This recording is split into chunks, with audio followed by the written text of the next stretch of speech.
Əsas iqtisadi qanunlar çox qısa bir videoda. Mən investisiyalara iqtisadçı kimi yanaşıram, nəinki trader kimi. Ona görə mənə hər bir ölkənin fundamental iqtisadi dayanıqlığını bilmək çox vacibdir. Və mən onu iqtisadi analiz edərək anlamağa çalışıram. Bu ölkədə mənim investisiyalarım gəlir gətirər yoxsa yox. Və investisiyalarım dəyər fokuslu investisiyalardır. Sadəcə maliyyə bazarları yox, kağız üzərində yox. Həqiqətən orada zavodlar, fabriklər, sənaye, texnologiya, bunlar hamısı cəmləşib və nə qədər effektivdir? Bu suallara cavab tapmaq istəyirəm. Bu videoda mən sizə iqtisadiyyatı 5 əsas prinsipi barədə demək istəyirəm ki, siz anlayasınız iqtisadi analiz nədən ibarətdir və necə həll olunur. Bütün dünyada, bütün ölkələrdə siyasi quruluşdan asılı olmayaraq, iqtisadi quruluşdan asılı olmayaraq hər zaman bir qanun işləyir. Tələb və təklif qanunu. Əgər çiyələk bugün bahadırsa mağazalarda, bu deməkdir ki, onu almaq istəyən çoxdur, istehsal edən azdır. Yəni ona tələb çoxdur, lakin bunu istehsal edən insanlar azdır, təklif azdır. Və bu çiyələk məsələsi hətta valyutalara da şamil olunur. Misal üçün siz manatın devalvasiya olub olmamasını anlamaq istəyirsinizsə, hər şey tələb və təklif qanunundan gəlir. Misal üçün, əgər bugün Azərbaycanda dollara tələb çoxdursa, misal üçün biz çoxlu mal ixrac edirik, özü daxilimizdə istehsal etmirik, bizə çoxlu dollar tələbi var. Lakin ölkəyə dollar az girirsə, yəni ki, dollar təklifi azdır, yəni ki, neftimizi sata bilmirik, öz ixrac potensialımız yüksək deyil, o zaman dolların dəyəri artır manat nisbətində və bu zaman devalvasiya baş verir və 2015-ci ildə biz bunu gördük.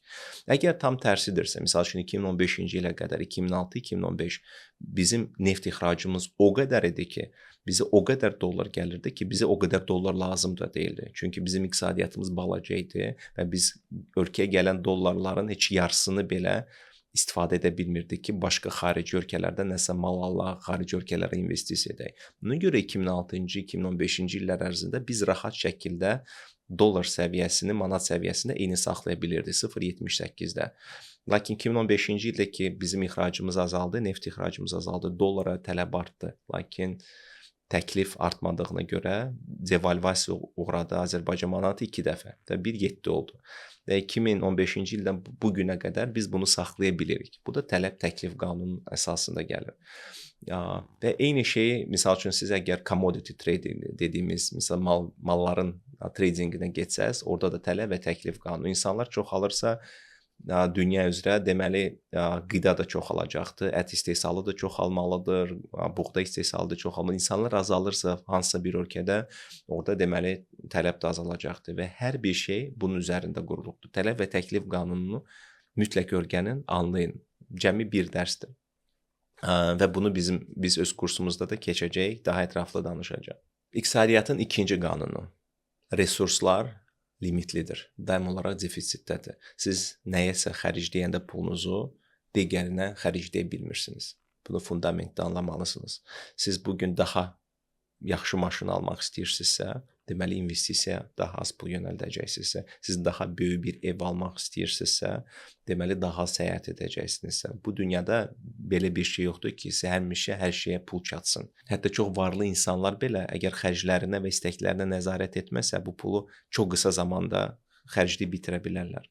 Bunun çox yaxşı nümunəsi lotereya udan insanlar arasındadır. Onlar 100 milyonlarla pulu bir günün içində udur, lakin 90% hallarda eyni kasıbçılığa qayıdır. Siz düşünürsünüz ki, ayda mənim 100 milyon dollar indi utsaydı, mən heç vaxt kasıb olmazdım. 9 nəfərdən birini yenə də kasıbçılığa qayıdacaqdı. Bu indi inanılmaz görsənir, amma insanlara pul gəldikcə onu elə axmaq yerlərə sərf etməyə başlayırlar ki, daha böyük maşın, daha çox maşın, daha böyük villa, daha çox səyahət, daha çox zinət əşyaları, daha çox əyləncə.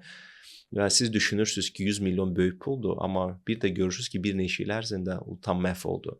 Və yalnız lotereya udan insanlar arasında deyil, hətta ki, peşəkar idmançılar arasında da siz eyni şeyi görə bilərsiniz. Onlar çox yaxşı pul qazanırlar cavan vaxtlarında, maliyyə konsultantları götürmürlər, özünün maliyyə savadlığını artırmırlar. Bütün pullarını xərcləyirlər bu pik zamanları. Və sonra da hamısı kasıbçılıqda yaşayırlar. Çox nadir insanlar, Shaquille O'Neal kimi, Michael Jordan kimi insanlar var ki, bu pulları yığıb böyük bir imperiyalar, böyük bir bizneslər qura biliblər. Amma 90% təəssüflər olsun ki, yenə də kasıbçılığa qayıdır. Ona görə bu resurs azlığını, defisitini həmişə anlayın. Harasa pul xərcləyirsinizsə, harasa deməli pul xərcləməyəcəksiniz. Və hara xərclədiyinizə əmin olun ki, bunun multiplikator effekti var. Bu get-gedə sizi artıracaqdır. Bu xərc deyil. Bu investisiya yönümlüdür. Buna fikir verin. İdeal həll yoxdur, yalnız kompromislər var. Bunu çox sevdiyim iqtisadçı Thomas Sowell deyibdi. Dünyada hər şey balanslı şəkildədir. Əvvəlki dərsə prinsipçi uyğundur, amma tam fərqli bir ideologiya üzərində qurulubdur.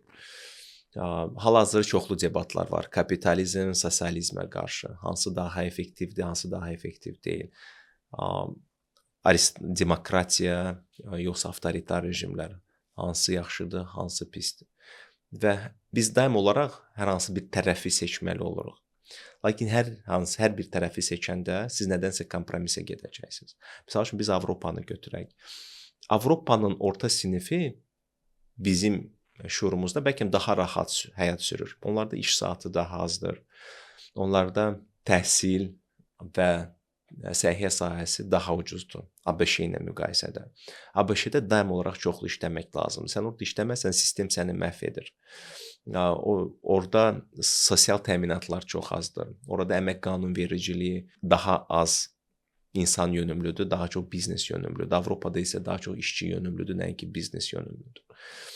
Və biz kənardan baxanda ola bilsin ki, Avropanı daha maraqlı görürük ki, orada daha rahat həyat var. Amma varlı olmaq perspektivindən siz baxsaz, ABŞ-də varlı olmaq daha asandır. ABŞ-də startap yaratmaq daha asandır. ABŞ-də milyarder olmaq daha asandır. Avropada siz ən varlı insanların siyahısına baxsaq, orada görəcəksiniz ki, 100 illiklər boyu eyni ailələrdir. ABŞ-də milyarderlər siyahısı hər 20 ildən bir dəyişir.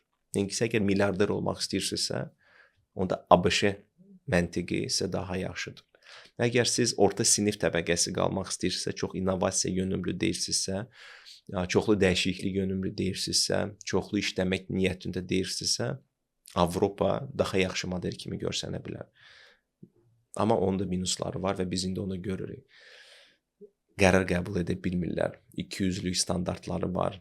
Ailə institutları zəifliyibdir. Bütün bu solçu ideologiyası üzərində, sosializm ideologiyası üzərində. Amma bəli, çox yaxşı səhiyyələri var, çox yaxşı təhsil sistemləri var. Bu da onun pluslarıdır.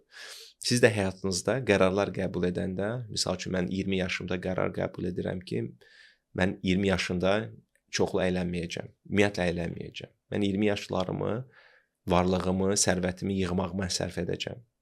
Və belə, siz burada 20-30 yaş cavanlığı həzlərini dediyimiz, çoxlu partilərə getmək, çoxlu sosiallaşmaq, çoxlu gəzmək olmayacaq həyatınızda. Lakin siz 40-45 yaşınıza çatanda, milyonçu olduğunuzda, karyeranızın pikində olanda, həmin o 20 yaşda çoxlu keyf edənlər sürünəcəkdir borcların içində, ipotekaların içində, kreditə götürülmüş telefonların içərisində.